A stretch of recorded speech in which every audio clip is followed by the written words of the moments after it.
ಇಂದಿನ ಸಂಚಿಕೆಯಲ್ಲಿ ಸೂರ್ಯಕಾಂತ್ ತನ್ನ ಹೆಂಡತಿನ ಬೈತಾ ಇರ್ತಾನೆ, ಏನಂತ ಬುದ್ಧಿ ಕಲಿಸಿದ್ಯಾ ನಿನ್ನ ಮಗಳಿಗೆ ಅಂತ. ಅದಕ್ಕೇನೆ ಅವರಮ್ಮ, ನೀನೇ ಮುದ್ದು ಮಾಡಿ ನಿನ್ನ ಮಗಳನ್ನ ಬೆಳೆಸಿದ್ದು ನಂದನ್ ವಿರುದ್ಧ, ಆದರೆ ಇವತ್ತು ನಂದನ್ ಪರ ನಿಂತಿದ್ದಾಳೆ ಅಂದರೆ ಅದು ನಂದನ್ ಒಳ್ಳೆ ಗುಣ ಅದು ಅಂತ ಹೇಳ್ತಾಳೆ. ಯಾಕೆ ಸುಮ್ಮನೆ ಕಲ್ಲಾಗಿ ಬೈತಿದ್ಯಾ ಅಂತ ಹೇಳ್ತಾಳೆ. ಅದಕ್ಕೇನೆ ಸೂರ್ಯಕಾಂತ್, ನಾವೇನಾದರೂ ಅವಳಿಗೆ ಪ್ರೀತಿ ಕೊಟ್ಟಿಲ್ವಾ, ಈಗೇಂತಕ್ಕೆ ಹಿಂಗೆಲ್ಲ ಮಾಡ್ತಾಳೆ ಅಂತ ಬೈತಾ ಇರ್ತಾನೆ. ಅದಕ್ಕೇನೆ ಶ್ರೀಕಂಠ, ಅವಳು ತುಂಬ ಬದಲಾಗ್ಬಿಟ್ಟಿದ್ದಾಳೆ, ಈಗ ಅವಳು ನಮ್ಮನೆ ಮಗಳಲ್ಲ, ನಂದನ ಮನೆ ಸೊಸೆ, ಅದಕ್ಕೆ ನಾವು ಕೂಡ ಬದಲಾಗಬೇಕು ಅಂತ ಹೇಳ್ತಾನೆ. ಅದಕ್ಕೆ ಸೂರ್ಯಕಾಂತ್, ಅವನು ಕೊಡೋ ಪ್ರತಿ ಏಟು ನಮಗೆ ತಿರುಗೇಟಾಗ್ತಿದೆ, ಅದನ್ನು ಕೂಡ ಸಹಿಸ್ಕೊಂಡಿದ್ದೀವಿ ನಾವು, ಆದರೆ ಇನ್ನು ಮುಂದೆ ಸುಮ್ಮನೆ ಇರೋ ಮಾತೇ ಇಲ್ಲ, ನಾವು ಕೂಡ ತಿರುಗಿಸ್ಕೊಡ್ತಾ ಇರಬೇಕು ಅಂತ ಸೂರ್ಯಕಾಂತ್ ಹೇಳ್ತಾನೆ. ನನ್ನ ಮಗಳನ್ನ ನನ್ನ ವಿರುದ್ಧನೇ ಕಟ್ತಾನ, ಅವನಿಗೆ ಹೆಂಗೆ ಗೆಲ್ತಾನೋ ನನ್ನ ಮುಂದೆ ನಾನು ನೋಡ್ತೀನಿ ಅಂತ ಹೇಳ್ತಾನೆ. ಈ ಕಡೆ ನಂದ ಯೋಚನೆ ಮಾಡ್ತಾ ಕೂತಿರ್ತಾನೆ. ಅಷ್ಟರಲ್ಲಿ ಗಿರಿಜಾ ಬಂದು ನಂದನ ನೋಡ್ತಾ ಇರ್ತಾಳೆ. ಅದಕ್ಕೆ ನಂದ, ಏನು ಗಿರಿಜಾ ಹೀಗೆ ನೋಡ್ತಿದ್ಯಾ ಅಂದಿದ್ದು. ಗಿರಿಜಾ, ನೀವಾ ಇದ್ದು ಅಂತ ಕೇಳ್ತಾಳೆ. ಅದಕ್ಕೆ ನಂದ, ಏನಂತಕ್ಕೆ ಹಿಂಗೆ ಕೇಳ್ತಿದ್ಯಾ ಅಂತ ಹೇಳಿದ್ಕೆ ಗಿರಿಜಾ, ಇವತ್ತು ನಡೆದಿದ್ದೆಲ್ಲ ನೋಡಿ ನೀವು 3 ಮಕ್ಳಿಗೂ ಬೈತೀರಾ ಅಂತ ಅಂದ್ಕೊಂಡ್ರೆ, ಅದಕ್ಕೆ ನೀವು ಬೈತೀರಾ ಅಂದ್ಬಿಟ್ಟು ಅದಕ್ಕಿಂತ ಮುಂಚೆ ನಾನೇ ಬೈಯೋಣ ಅಂದ್ಕೊಂಡ್ರೆ ನೀವು ನನ್ನ ಬಾಯಿನೇ ಮುಚ್ಚಿಸ್ಬಿಟ್ರಲ್ಲ, ಅದಕ್ಕೆ ಶಾಕ್ ಆಗ್ತಿದೆ ಅಂತ ಹೇಳ್ತಾಳೆ. ಅದಕ್ಕೆ ನಂದ, ಶ್ರೀಕಂಠಂಗೆ ರಕ್ತ ಬರೋಂಗೆ ಹೊಡೆದ್ರೆ ಅದು ಸಪೋರ್ಟ್ ಮಾಡೋನಂತೂ ನಾನಲ್ಲ, ಆದರೆ ಈ ಪ್ರಪಂಚದಲ್ಲಿ ಕೊಲೆ ಸುಲಿಗೆ ದರೋಡೆ ಮಾಡಿ ಜೈಲ್ಗೆ ಹೋದವ್ರು ಎಷ್ಟೊಂದು ಜನ ಇದ್ದಾರೆ ಗಿರಿಜಾ, ಆದರೆ ಯಾರೋ ಒಬ್ಬರು ನನ್ನ ಮೇಲೆ ಕೈ ಮಾಡಿದ್ರು ಅಂತ ನನ್ನ ಮಕ್ಕಳು ಜೈಲ್ಗೆ ಹೋಗೋಕೆ ರೆಡಿ ಆದರು ಗೊತ್ತಾ, ಅದ್ರ ಪರಿಣಾಮನೂ ಗೊತ್ತಿದ್ದು ಜೈಲ್ಗೆ ಹೋದ್ರಲ್ಲ, ಅವರು ನನ್ನ ಮೇಲೆ ತೋರಿಸಿದ ಪ್ರೀತಿನ ನೋಡಿ ನನಗೆ ಬೈಯಕ್ಕೆ ಮನಸ್ಸೇ ಬರಲಿಲ್ಲ ಗಿರಿಜಾ, ಆದರೆ ನಾನೇನಾದರೂ ವಹಿಸ್ಕೊಂಬಂದರೆ ಮುಂದೆ ತಪ್ಪು ಮಾಡಿಬಿಡ್ತಾರೆ ಅಂತ ನಾನು ಏನೂ ಮಾತಾಡದೆ ಬಂದೆ ಗಿರಿಜಾ ಅಂತ ಹೇಳ್ತಾನೆ. ಅದಕ್ಕೆ ಗಿರಿಜಾ, ನಿಮ್ಮ ಅಪ್ಪ ಮಕ್ಕಳು ಇಬ್ಬರೂ ಅಷ್ಟೇ ಒಂದೇನೆ, ಒಬ್ರನ್ನೊಬ್ರು ಬಿಟ್ಕೊಡೋದಿಲ್ಲ, ನಿಮ್ಮ ಮಧ್ಯದಲ್ಲಿ ನಾವೇನಾದರೂ ಬಂದರೆ ನಾವು ಮಂಗ ಆಗ್ತೀವಿ ಅಷ್ಟೇ ಅಂತ ಹೇಳ್ತಾಳೆ. ನಂದ, ಹೌದು ಅದೇ ನಿಜ ಅಂತ ಹೇಳ್ತಾನೆ. ನಂದ, ಕೇಶವ ಮೀನನ ಮದುವೆಯಾಗಿ ಬಂದ, ವಲ್ಲಭ ಅಮೂಲ್ಯನ ಮದುವೆಯಾಗಿ ಬಂದ, ಅದು ಮದುವೆಯಾಗಿ ಬಂದಿದ್ದು ತಪ್ಪೇ ಅಲ್ವಾ ಗಿರಿಜಾ, ಆದರೆ ಅವ್ರಿಗೆ ಮದುವೆ ಆಗಿರೋ ಹುಡುಗಿರು ಮಾತ್ರ ತುಂಬ ಒಳ್ಳೆಯವರು ಅಂತ ಹೇಳ್ತಾನೆ. ಅದನ್ನು ಕೇಳಿ ಗಿರಿಜಂಗೆ ಫುಲ್ ಖುಷಿ ಆಗುತ್ತೆ. ನಂದನ್ ಬಾಯಿಲಿ ಒಳ್ಳೆ ಸೊಸೆರು ಅಂತ ಕೇಳಿದ ತಕ್ಷಣ ಅಂತೂ ಗಿರಿಜಂಗೆ ಫುಲ್ ಕಣ್ಣಲ್ಲಿ ನೀರೇ ಬಂದುಬಿಡುತ್ತೆ. ಈ ಕಡೆ ಮಾಧವಂಗೆ ಸುಕನ್ಯಾ ಕಾಲ್ ಮಾಡ್ತಾಳೆ. ಏನಕ್ಕೆ ನೀವು ಬೆಳಗ್ಗೆಯಿಂದ ನಾನು ಕಾಲ್ ರಿಸೀವ್ ಮಾಡಿಲ್ಲ, ಏನಾದರೂ ತೊಂದರೆನಾ ಮಾಧವ, ಹುಷಾರಾಗಿದೆಯಾ ತಾನೆ, ಬೆಳಗ್ಗೆಯಿಂದಲೂ ನನ್ನ ಫೋನ್ ಯಾಕೆ ರಿಸೀವ್ ಮಾಡ್ತಿಲ್ಲ ಅಂತ ಕೇಳ್ತಾಳೆ. ಅದಕ್ಕೆ ಮಾಧವ, ಏನಿಲ್ಲ ಸ್ವಲ್ಪ ಬ್ಯುಸಿ ಇದ್ದೆ ಅಂತ ಹೇಳ್ತಾನೆ. ನೀನು ನನ್ನ ಜೊತೆ ಏನೋ ಮುಚ್ಚಿಡ್ತಿದ್ಯಾ ಅಂತ ಅನ್ನಿಸ್ತಿದೆ, ಏನು ಅಂತ ಹೇಳ್ಕೊ ಮಾಧವ, ನಿನ್ನ ಕಷ್ಟ ಏನೇ ಇದ್ರೂ ನನಗೆ ಹೇಳ್ಕೊ ಅಂತ ಹೇಳ್ತಾಳೆ. ಅದಕ್ಕೆ ಮಾಧವ, ಮನೇಲೇನೋ ಸಮಸ್ಯೆ ಅಷ್ಟೇ ಅಂತ ಹೇಳ್ತಾನೆ. ಅದಕ್ಕೇನೆ ಸುಕನ್ಯಾ, ನಿನಗೇನೇ ಕಷ್ಟ ಇದ್ರೂ ನನ್ನ ಹತ್ರ ಹೇಳ್ಕೊ, ಏನೋ ಹೆಸಿಟೇಷನ್ ಪಡ್ಬೇಡ, ನನ್ನ ಕಷ್ಟಕ್ಕೆ ನೀನಾಗಿದ್ಯಾ, ನಿನ್ನ ಕಷ್ಟಕ್ಕೆ ನಾನಾಗಲ್ವಾ ಅಂತ ಹೇಳ್ತಾಳೆ.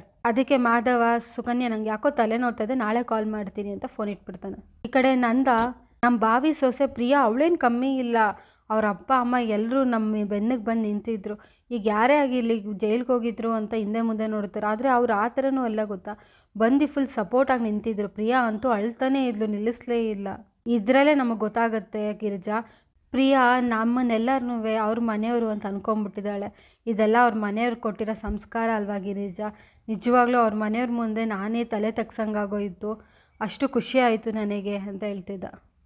ಇವತ್ತು ನನ್ನ ಜೀವನ ಸಾರ್ಥಕ ಅನಿಸ್ತಿದೆ ಗಿರಿಜಾ, ಅಪ್ಪಂಗೋಸ್ಕರ ನಿಂತ್ಕೊಳ್ಳೋ ಮಕ್ಕಳು, ಮಾವನ ಮರ್ಯಾದೆ ಉಳಿಸೋ ಅಳಿಯ, ತವ್ರ ಮನೆಗಿಂತ ಗಂಡನ ಮನೆ ಜಾಸ್ತಿ ಅಂತ ತೋರಿಸ್ಕೊಡೋ ಸೊಸೆ, ಅಷ್ಟಕ್ಕೆ ಎದುರಿಗ್ಲು ಕೊಡೋ ಬೀಗರು, ಎಲ್ಲರನ್ನೂ ನೋಡಿ ನನಗಂತೂ ಇವತ್ತು ಸಿಕ್ಕಾಪಟ್ಟೆ ಖುಷಿ ಆಗ್ತಿದೆ ಅಂತ ಹೇಳ್ತಾನೆ. ಇನ್ನೊಂದೇ ಒಂದು ಕೆಲಸ ಬಾಕಿ ಇದೆ ಗಿರಿಜಾ, ಯಾವುದೇ ತೊಂದರೆ ಇಲ್ಲದೆ ಮದುವೆ ನಡೆದೋದ್ರೆ ನಂಗೆ ಅಷ್ಟೇ ಸಾಕು ಗಿರಿಜಾ, ನನ್ನ ಜನ್ಮ ಪಾವನ ಆಗುತ್ತೆ ಅಂತ ಹೇಳ್ತಿರ್ತಾನೆ. ಈ ಕಡೆ ವಲ್ಲಭ ಫುಲ್ ನಿದ್ದೆಗಣ್ಣಲ್ಲಿ ಆ ಕಡೆಯಿಂದ ಈ ಕಡೆ ಓಡಾಡ್ತಿರ್ತಾನೆ. ಅದನ್ನು ನೋಡಿ ಅಮೂಲ್ಯ, ಯಾಕೆ ಇಷ್ಟೊಂದು ಹೊರಳಾಡ್ತಿದ್ದಾನಲ್ಲ ಇವನು ಅಂತ ಎದ್ದು ವಲ್ಲಭನ ಪಕ್ಕ ಹೋಗಿ ಕೂತ್ಕೋತಾಳೆ. ಪೊಲೀಸರು ಏನಾದರೂ ಹೊಡೆದಿರ್ಬೋದಾ ಅಂತ ಅಂದ್ಬಿಟ್ಟು ಹಚ್ಚಕ್ಕೆ ಅಂತ ಆಯಿಂಟ್ಮೆಂಟ್ ಎತ್ಕೋತಾಳೆ. ಕಾಡ್ ಪಾಪ ಎದೋಳು ಅಂತ ಅಂದ್ಬಿಟ್ಟು ಎಬ್ಬರಿಸ್ತಾಳೆ. ಅಷ್ಟರಲ್ಲಿ ವಲ್ಲಭ ಎದ್ಬಿಟ್ಟು, ನೀನೇನೇ ಮಾಡ್ತಿದ್ಯಾ ಅಂತ ಕೇಳ್ತಾನೆ. ಅದಕ್ಕೇನೆ ಅಮೂಲ್ಯ, ಶರ್ಟ್ ತೆಗಿ ಅಂತ ಅಂದಿದ್ದಕ್ಕೆ ಅಮೂಲ್ಯ, ಚೀಚಿ ನನಗೆ ನಿನ್ನ ಬಗ್ಗೆ ಆ ಥರ ಎಲ್ಲ ಭಾವನೆ ಇಲ್ಲ ಆಯಿತಾ ಅಂತ ಹೇಳ್ತಾನೆ. ಅದಕ್ಕೇನೆ ಅಮೂಲ್ಯ, ನನಗೆ ಗೊತ್ತು ನಿನಗೆ ಪೊಲೀಸರು ಚೆನ್ನಾಗಿ ಗೂಸ ತೆಗೆದುಕೊಟ್ಟಿದ್ದಾರೆ ಅಂತ ಅಂದ್ಬಿಟ್ಟು, ಶರ್ಟ್ ತೆಗಿ ಆಯಿಂಟ್ಮೆಂಟ್ ಹಚ್ತೀನಿ ಅಂತ ಅಂತಾಳೆ. ಅದಕ್ಕೆ ವಲ್ಲಭ, ನನಗೇನಾಗಿಲ್ಲ, ನೀನು ಅದನ್ನು ಬಿಡು, ನಿನ್ನ ಪಾಡಿಗೆ ನೀನಿರೋ ಅಂತ ಬೈತಾನೆ. ಅಮೂಲ್ಯ, ಪೊಲೀಸರು ತುಂಬ ಹೊಡೆದ್ರೇನೋ, ತುಂಬ ನೋವಾಗ್ತಿದೆಯೇನೋ ಅಂತ ಕೇಳ್ತಾಳೆ. ಅದಕ್ಕೆ ವಲ್ಲಭ, ನನಗೆ ಪೊಲೀಸರು ಹೊಡೆಯೋಕ್ಕೆ ನಾನೇನು ಕ್ರಿಮಿನಲ್ಲ, ನಾನೇನು ಮರ್ಡರ್ ಮಾಡಿದ್ದೀನಾ ಅಂತ ಹೇಳ್ತಾಳೆ.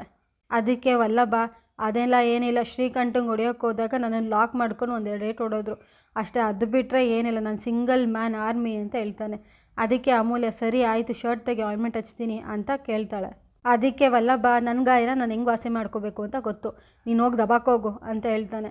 ಅದಕ್ಕೆ ಅಮೂಲ್ಯ ಕಾಡು ಪಾಪ ಅವಾಗಲಿಂದ ನೋಡ್ತಾ ಇದ್ದೀನಿ ವಟ ವಟ ಅಂತ ಅಂದ್ಕೊಂಡು ಅಂತ ನಾನ್ಸೆನ್ಸ್ ತೊಗೊಂಬಂದು ನಿಂದೇನಾದರೂ ಮರದ ಬಾಯಾಗೆ ಹೊಡೆದೇ ಹೋಗ್ತಿತ್ತು, ಈಗೇನು ತೆಗಿತೇ ಇಲ್ಲೋ ಅಂತ ಫುಲ್ ಜೋರು ಮಾಡ್ತಾಳೆ. ವಲ್ಲಭ ತೆಗೆದುಬಿಡ್ತಾನೆ. ಆಮೇಲೆ ತಿರುಗೋ ಆ ಕಡೆ ಅಂತ ಅಂದ್ಬಿಟ್ಟು ಜೋರಾಗಿ ಕಿರ್ಚ್ತಾಳೆ. ಆಮೇಲೆ ವಲ್ಲಭ ಆ ಕಡೆ ತಿರ್ಕೋತಾನೆ. ಅವಳು ಆಮೇಲೆ ಆಯಿಂಟ್ಮೆಂಟ್ ಹಚ್ತಾಳೆ. ತುಂಬ ನೋವಾಗ್ತಿದ್ಯಾ ಸಾರಿ ಅಂತ ಕೇಳ್ತಾನೆ. ಅದನ್ನು ಕೇಳಿ ವಲ್ಲಭಂಗೆ ಖುಷಿ ಆಗುತ್ತೆ. ಅಮೂಲ್ಯ 1-2 ದಿನ ಆ ಕಡೆಗೆ ತಿರ್ಕೊಂಡು ಮಲ್ಕೋ, ಇಲ್ಲಾಂದರೆ ಈ ಕಡೆ ತಿರುಗಿದ್ರೆ ರಬ್ಬಾಗಿ ಇನ್ನೂ ನೋವು ಜಾಸ್ತಿ ಆಗುತ್ತೆ ಅಂದ್ಬಿಟ್ಟು ಕೆಳಗಡೆ ಹೋಗಿ ಮಲ್ಕೊಳಕ್ಕೆ ಹೋಗ್ತಾಳೆ. ಅದನ್ನು ನೋಡಿ ವಲ್ಲಭಂಗೆ ಶಾಕ್ ಆಗುತ್ತೆ. ಇವಳೇನು ಒಳ್ಳೆಯವಳ ಕೆಟ್ಟವಳ, ಇಲ್ಲ ಡವ್ ಹೊಡಿತಿದ್ದಾಳೆ ಏನೂ ಗೊತ್ತಾಗ್ತಿಲ್ವಲ್ಲ ಅಂತ ಹೇಳ್ಬಿಟ್ಟು ಮಲ್ಕೋತಾನೆ. ಈ ಕಡೆ ಗಿರಿಜಾ ಮತ್ತು ಅವರಿಬ್ಬರು ಸೊಸೆದಿರು ಆಮೇಲೆ ಕೇಶವ ಕುತ್ಕೊಂಡಿರ್ತಾನೆ. ಅದಕ್ಕೆ ಗಿರಿಜಾ ಅಯ್ಯೋ ಬ್ಲೌಸ್ಗಳದ್ದೆಲ್ಲ ರೇಟ್ ಜಾಸ್ತಿ ಇದೆ ಅಂತ ಹೇಳಿದ್ಕೆ ಮೀನಾ ಅಯ್ಯೋ ಅದ್ರ ಬಗ್ಗೆ ಯಾಕೆ ತಲೆ ಕೆಡಿಸ್ಕೋತೀರಾ, ಅದನ್ನೆಲ್ಲ ಕೇಶವ ನೋಡ್ಕೋತಾನಲ್ಲ ಅಂತ ಹೇಳ್ತಾಳೆ. ಅದಕ್ಕೆ ಕೇಶವ ಇದ್ಯಾವಾಗ ಆಗೋಯ್ತು ಕಮಿಟ್ಮೆಂಟು ಅಂತ ಕೇಳ್ತಾನೆ. ಅದಕ್ಕೆ ಈಗ ಅಂತ ಮೀನಾ ಹೇಳ್ತಾಳೆ. ನಾನು ಮದುವೆ ಆದಮೇಲೆ ಕಮಿಟ್ಮೆಂಟ್ ತೊಗೊಳ್ಳೋದೇ ಬಿಟ್ಬಿಟ್ಟಿದ್ದೀನಿ, ಯಾಕಂದರೆ ನೀನೇ ಇದೆಯಲ್ಲ ದೊಡ್ಡ ಕಮಿಟ್ಮೆಂಟು ಅಂತ ಹೇಳ್ತಾನೆ.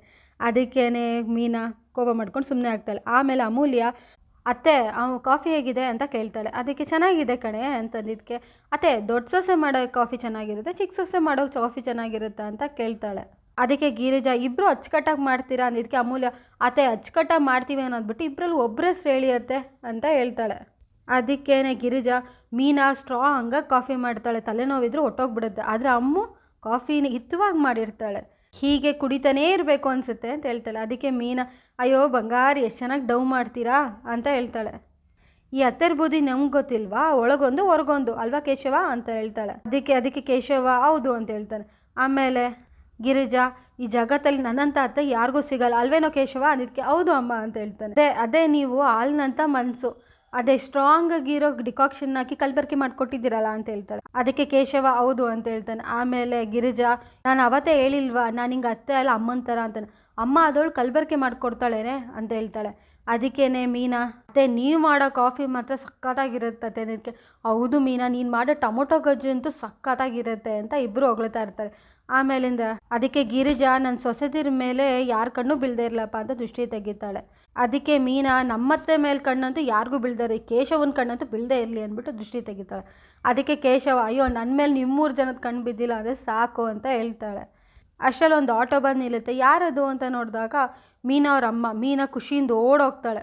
ಅಮ್ಮ ನೀನೇನಮ್ಮ ಇಲ್ಲಿ, ಹೇಗಿದೆಯಮ್ಮ, ನಾನು ಹಿಂಗೆ ಇವತ್ತು ನೆನಪಾದ್ನ ಅಮ್ಮ, ನನ್ನ ನೋಡ್ಕೊಂಡು ಇಲ್ಲಿವರೆಗೂ ಬಂದಮ್ಮ, ನನ್ನ ಕಣ್ಣಿಂದ ನಂಗೆ ನಂಬಕ್ಕೆ ಆಗ್ತಿಲ್ಲ ಅಂತ ಹೇಳ್ತಾಳೆ. ಆಮೇಲೆ ಗಿರಿಜಾ ಬೀಗ್ರೆ ಹೇಗಿದ್ದೀರಾ ಅಂತ ಹೇಳ್ತಾನೆ. ಆಮೇಲೆ ಕೇಶವ ಹೇಗಿದ್ದೀರಾ ಅಂತ ಕೇಳ್ತಾನೆ. ಮೀನಾ ಆಮೇಲೆ ಎಲ್ಲರನ್ನೂ ಪರಿಚಯ ಮಾಡಿಸ್ತಾ ಇರ್ತಾಳೆ, ಇವ್ರು ನಮ್ಮತ್ತೆ, ಆಮೇಲೆ ಇವಳು ನಾನು ನಾದ್ನಿ ಅಂತೆಲ್ಲ. ಆಮೇಲೆ ಬಾರಮ್ಮ ಒಳಗಡೆ ಹೋಗೋಣ ಅಂತ ಕೈ ಹಿಡ್ಕೊಂಡಾಗ ಅವರಮ್ಮ ಕೈನ ಕಿತ್ಕೋತಾಳೆ. ನಾನು ಇಲ್ಲಿ ನಿನ್ನ ಹತ್ರ ಅತಿಥಿಯಾಗಿ ಬಂದಿಲ್ಲ ತಗೋ ಅಂದ್ಬಿಟ್ಟು ಒಡವೆ ಬಾಕ್ಸ್ಗಳನ್ನ ಕೊಡ್ತಾಳೆ. ಅದಕ್ಕೆ ಮೀನಾ ಏನಮ್ಮ ಇದು ಅಂತ ಕೇಳ್ತಾಳೆ. ಅದಕ್ಕೆ ನಿಮ್ಮಪ್ಪ ಕಷ್ಟಪಟ್ಟು ಇಷ್ಟಪಟ್ಟು ನಿನಗೋಸ್ಕರ ಮಾಡಿಸಿದ್ದು, ಆದರೆ ನೀನು ಮದುವೆಯಿಂದನೇ ಓಡಿ ಬಂದ್ಬಿಟ್ಟಲ್ಲ, ಯಾರೇ ಎರೆದು ಗಂಡನ ಮನೆಗೆ ಕಳಿಸ್ಬೇಕಾದ್ರೆ ಒಡವೆ ಕೊಡೋಣ ಅಂತ ಅಂದ್ಕೊಂಡ್ವಿ, ಆದರೆ ಆ ಖುಷಿ ನೀನು ನಂಗೆ ಕೊಡಲಿಲ್ವಲ್ಲ, ನಮಗೆ ಮೋಸ ಮಾಡಿ ಬಂದ್ಯಲ್ಲ, ಅದು ನಿನಗೋಸ್ಕರನೇ ಮಾಡಿಸಿರೋ ಒಡವೆ, ನಿನ್ನ ಹತ್ರನೇ ಇರಲಿ ಅಂತ ಕೊಟ್ಟೋಗಿ ಬಂದಿದ್ದೀನಿ ಅಂತ ಹೇಳ್ತಾಳೆ. ಅದಕ್ಕೆ ಮೀನಾ ಇವ್ಯಾವುದು ಬೇಡ ಅಮ್ಮ, ನನಗೆ ಬೇಕಾಗಿರೋದು ನಿಮ್ಮ ಪ್ರೀತಿ ನಿಮ್ಮ ಆಶೀರ್ವಾದ ಅಷ್ಟೇ ಅಮ್ಮ ಅಂತ ಹೇಳ್ತಾಳೆ. ಇದ್ಯಾವುದು ನಂಗೆ ಉಪಯೋಗಕ್ಕೆ ಬರಲ್ಲ ಅಮ್ಮ, ನಮ್ಮ ಮನೇಲಿ ನನ್ನನ್ನು ಎಷ್ಟು ಚೆನ್ನಾಗಿ ನೋಡ್ಕೋತಿದ್ದಾರೆ ಅಂತ ನಿಮಗೆ ತೋರಿಸ್ಬೇಕು ಅಂತ ಎಷ್ಟು ಆಸೆ ಪಡ್ತಿದ್ದೀನಿ ಗೊತ್ತಾ ಅಮ್ಮ ಅಂತ ಹೇಳ್ತಾಳೆ. ಅದಕ್ಕೆ ಅವರಮ್ಮ ಈ ಜನ್ಮದಲ್ಲಿ ಅದು ಸಾಧ್ಯ ಇಲ್ಲ ಅಂತ ಹೇಳ್ತಾಳೆ. ಮೀನಾ ಹಾಗೆಲ್ಲ ಹೇಳ್ಬೇಡ ಅಮ್ಮ ದಯವಿಟ್ಟು ಅಂತ ಹೇಳ್ತಾಳೆ. ಕೇಶವ ಆಮೇಲೆ ಅತ್ತೆ ನಾವು ನಿಮಗೆ ನೋವು ಮಾಡಿದ್ದೀವಿ ನಿಜ, ಆದರೆ ದಯವಿಟ್ಟು ಕ್ಷಮಿಸ್ಬಿಡಿ ನಮ್ಮನ್ನು ಅಂತ ಕೇಳ್ಕೊತಾನೆ. ಈ ಮನೇಲಿ ಮೀನಾ ಸಿಕ್ಕಾಪಟ್ಟೆ ಖುಷಿಯಾಗಿದ್ದಾಳೆ, ಆದರೆ ಕೊರಗ್ತಿರೋದು ಒಂದೇ ವಿಚಾರ, ನಮ್ಮ ಅಪ್ಪ ಅಮ್ಮನ ಪ್ರೀತಿ ಸಿಗ್ತಿಲ್ಲ, ದಯವಿಟ್ಟು ಇದನ್ನೆಲ್ಲ ಮರ್ತುಬಿಡಿ ಪ್ಲೀಸ್ ಅಂತ ಕೈ ಮುಗಿದು ಕೇಳ್ಕೊತಾನೆ. ಆದರೆ ಅವರಮ್ಮ ಬಂದು ಕೆಲಸ ಆಯಿತು ಅಂತ ಅಂದ್ಬಿಟ್ಟು ಹೊರಟ್ಬಿಡ್ತಾಳೆ. ಅದಕ್ಕೆ ಗಿರಿಜಾ ಹಾಗೆ ಮಾತ್ರ ಬರಬೇಡಿ, ಮನೆ ಒಳಗಡೆ ಬಂದೋಗಿ ಯಾಕೆ ಇಲ್ಲಿಂದನೇ ಹೋಗ್ತಿದ್ದೀರಾ ಅಂತ ಕೇಳ್ತಾಳೆ. ಅದಕ್ಕೆ ಮೀನಾ ಅಮ್ಮ 5 ನಿಮಿಷ ಒಳಗಡೆ ಬಂದೋಗಮ್ಮ, ನನ್ನ ಜೊತೆ ಮಾತಾಡೋಗಮ್ಮ ಅಂತ ಕೇಳ್ಕೊತಾಳೆ. ಮುಂದಿನ ಸಂಚಿಕೆಯಲ್ಲಿ ಪರಮೇಶ್ವರ್ ಹೆಂಡತಿ ವೀಣಾ ಮನೆಗೆ ಬಂದಿರ್ತಾರೆ. ಮೀನಾ ಮತ್ತು ಅಮೂಲ್ಯ ಇಬ್ಬರು ಮನೆ ತೋರಿಸ್ತಾ ಇರ್ತಾರೆ. ಇದು ನಮ್ಮ ರೂಮು, ಅದು ನಮ್ಮ ಅತ್ತೆ ರೂಮು ಅಂತೆಲ್ಲ. ಅದಕ್ಕೆ ವೀಣಾ ಅಲ್ಲಮ್ಮ ಎಲ್ಲ ರೂಮು ತೋರಿಸ್ತಾ ಇದ್ದೀರಾ, ನನ್ನ ಮಗಳು ಮದುವೆ ಆದಮೇಲೆ ಬರೋ ರೂಮೇ ಕಾಣಿಸ್ತಿಲ್ವಲ್ಲ ಅಂದಿದ್ದಕ್ಕೆ ಇನ್ನೂ ಮಾಧವನಿಗೆ ರೂಮ್ ಇಲ್ಲ ಅಂತ ಹೇಳ್ತಾರೆ. ಅದನ್ನು ಕೇಳಿ ವೀಣಂಗೆ ಫುಲ್ ಶಾಕ್ ಆಗುತ್ತೆ.